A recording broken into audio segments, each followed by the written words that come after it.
Hello, good morning. ഇന്ന് ഞാൻ നിങ്ങളെ പരിചയപ്പെടുത്തുന്നത് ഈ പച്ചമഞ്ഞളിനെ കുറിച്ചുള്ള അറിവുകളാണ്. ഇത് കൂടുതൽ ഔഷധ മൂല്യം നിറഞ്ഞതാണ്. ഇത് നമുക്ക് എല്ലാ ജീവികളും നമ്മൾ ഈച്ച പോലത്തെ കടന്നൽ അങ്ങനത്തെ ജീവികളെ കടിച്ചിട്ടുണ്ടെങ്കിൽ അത് അരച്ചങ്ങാണ്ട് അത് അവിടെ ഇട്ടിട്ടുണ്ടെങ്കിൽ അതിൻ്റെ ചൊറിച്ചിലും കടിച്ചിലൊക്കെ മാറി കിട്ടും. പിന്നെ പച്ചമഞ്ഞൾ തേങ്ങാപ്പാലിൽ അരച്ചത് ശരീരത്തിൽ വെച്ചിട്ടുണ്ടെങ്കിൽ നമുക്ക് സൗന്ദര്യത്തിന് ഭംഗിക്കൊക്കെ നമ്മൾ രക്തശുദ്ധിക്കൊക്കെ ചെയ്യാറുണ്ട്.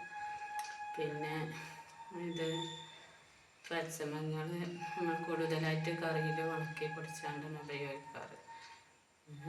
പച്ചമഞ്ഞളും പുണ്ടലയും നമ്മൾ എന്തെങ്കിലും വീക്കം അതേപോലെ ഒക്കെ ചെയ്തിട്ടുണ്ടെങ്കിൽ വീക്കങ്ങളും നീലപ്പും കരുവാളിപ്പൊക്കെ ഉണ്ടെങ്കിൽ അത് മാറാൻ ഈ പച്ചമഞ്ഞളും പുണ്ടലയും നല്ലതുപോലെ അരച്ചങ്ങാണ്ട് അത് അവിടെ ഇട്ടിട്ടുണ്ടെങ്കിൽ അതിൻ്റെ വീക്കവും നീലപ്പൊക്കെ മാറി കിട്ടും.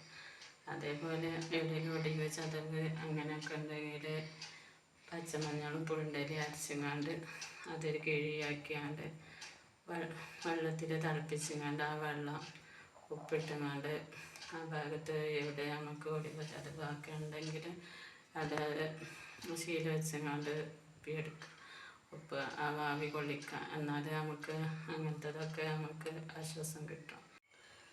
ഇത്രയും അറിവുകളാണ് ഞാൻ നിങ്ങളിലേക്ക് പങ്കിടുന്നത്.